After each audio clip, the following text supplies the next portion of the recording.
Coming up on News Live at 6, we look live at the place of remembrance as SU looks back and acts forward.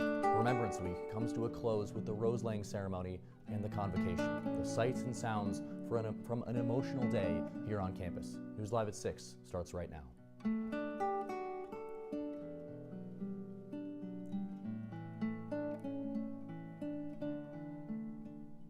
Remembrance Week is coming to a close. Welcome to News Live at 6. I'm Peter Elliott. And I'm Marie Achkar. This week, SU has been celebrating the lives of 35 students killed in the bombing of Pan Am Flight 103. 36 years ago, on December 21st, 1988, Flight 103 left London heading for New York City. That night, just after 7 p.m. local time, a bomb hidden inside luggage on board exploded, ripping a hole in the fuselage. The plane fell to the earth, killing the 259 people on board, as well as 11 residents of Lockerbie, Scotland. Throughout Remembrance Week, the university takes time to look back and act forward. Today, the victims were honored in the rose-laying ceremony at the place of remembrance outside the Hall of Languages. Maura Vaughn was at the event and is live at the wall. Maura, good evening.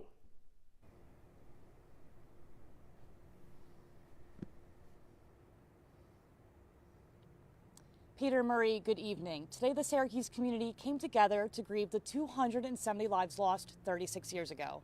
35 of those lives were Syracuse University students. Today, the Remembrance Scholars honored them by laying a rose and sharing how they plan to not just look back, but act forward through their senior year and beyond.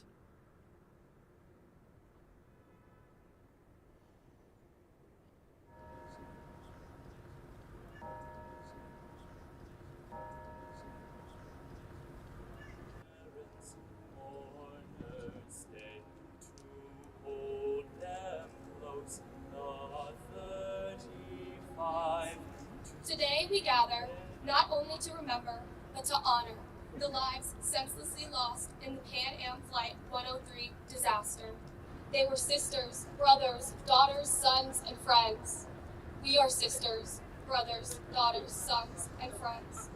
I act forward. I'll act forward. I am acting forward to find bliss in each moment I live and every person I encounter. By carrying Timothy's legacy and memory with me during my service in the U.S. Army and beyond. By paying attention to not only science, but also to others' unique socio-cultural backgrounds. By getting my MD PhD and working as a physician-scientist to develop treatments for neurodegenerative diseases. May we be safe. May we have joy in our lives. A rose's thorns are sharp, but their petals are delicate and fragile, showing just how truly life is fragile. Hug your loved ones tonight. Reporting for Citrus TV News, Maura Vaughn. Back to you guys. Maura, thank you. Now we'd like to take a moment to honor the 35 SU students lost in the Lockerbie bombing. On your screen will be Stephen Russell Burrell. He was known for his sense of humor and his warm smile. Kenneth John Bissett was a Cornell student studying abroad through SU. He had dreams of becoming a writer. Stephen John Boland was a Newhouse student and brother of Delta Tau Delta. He is remembered for his love of the Beatles.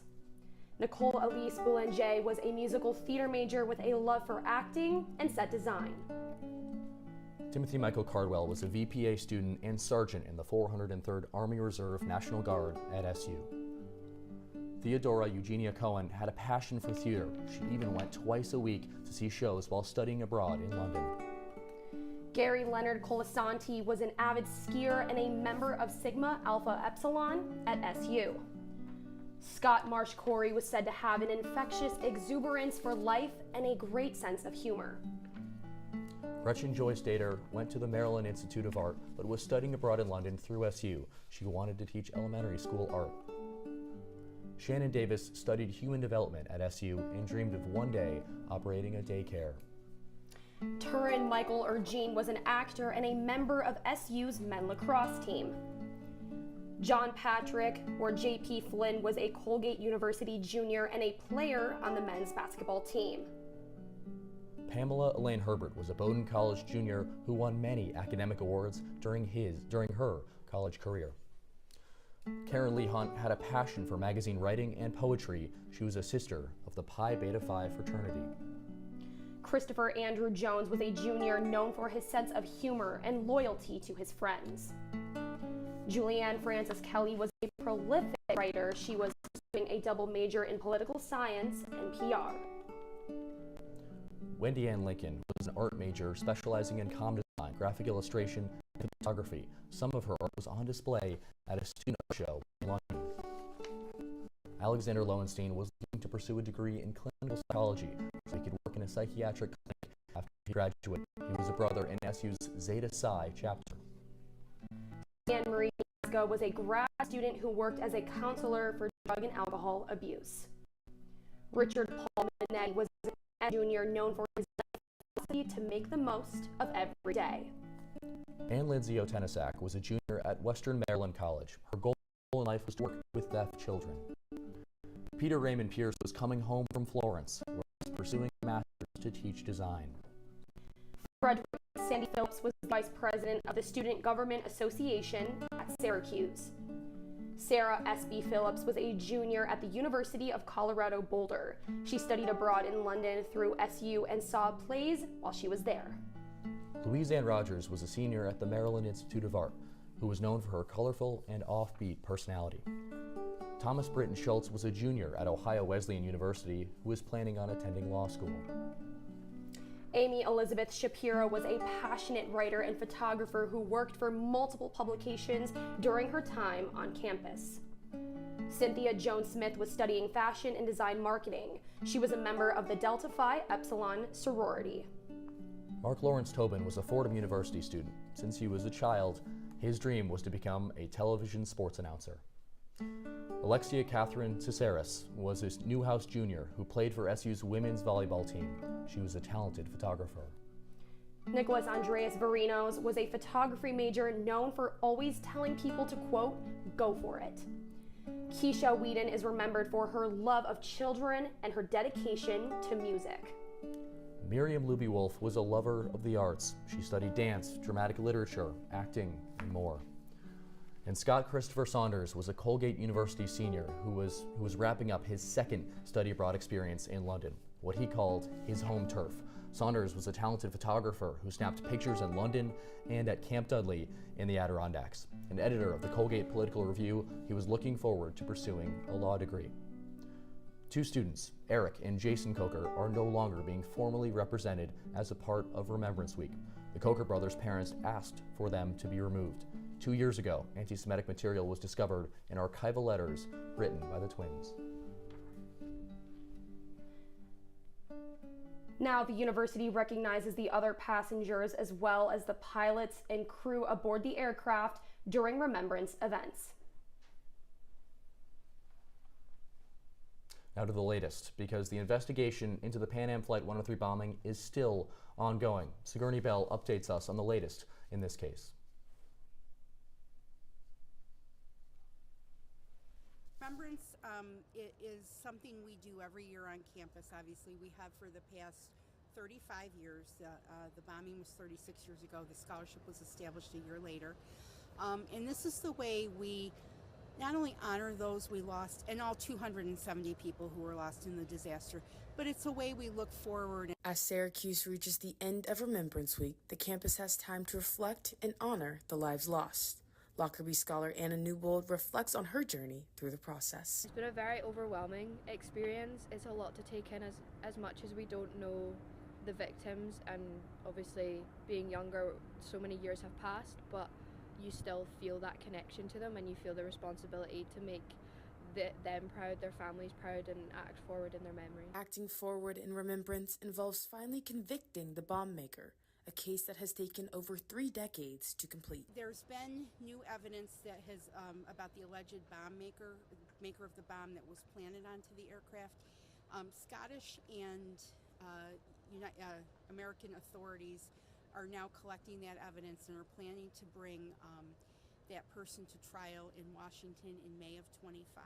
According to the press release from the U.S. Department of Justice, that person is Abu Agilu Mohammed Massoud, who was taken into U.S. custody in 2022.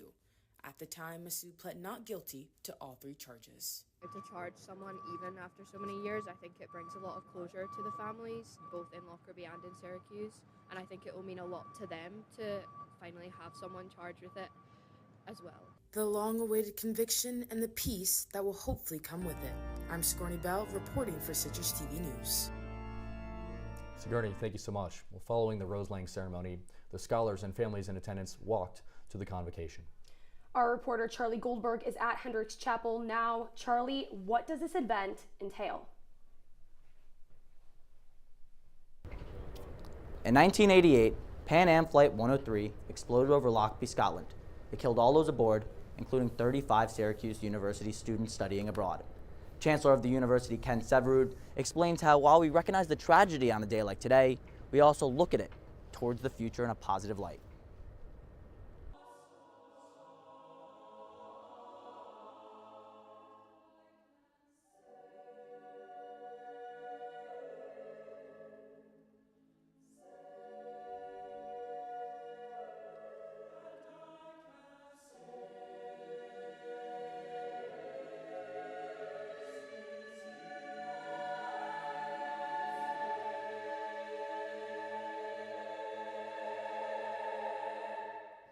We're in a few minutes from a group of people on a plane and on the ground, joyfully anticipating and celebrating the holidays at home, celebrating with acts of joy and love.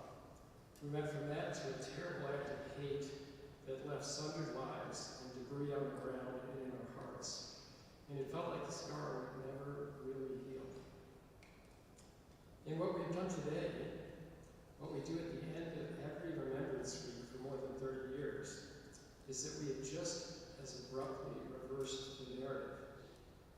This convocation really celebrates amazing students who embrace the best of the people who were on the plane and on the ground in Lockerbie. These scholars we're celebrating today in this ceremony are literally a thrill of hope so a weary world can rejoice. We rejoice in each of them today in this ceremony. And now it's our time as a community to reflect and recognize the tragedy going forward here on campus. Charlie Goldberg, Citrus TV News. Such a beautiful ceremony. Charlie, thank you so much.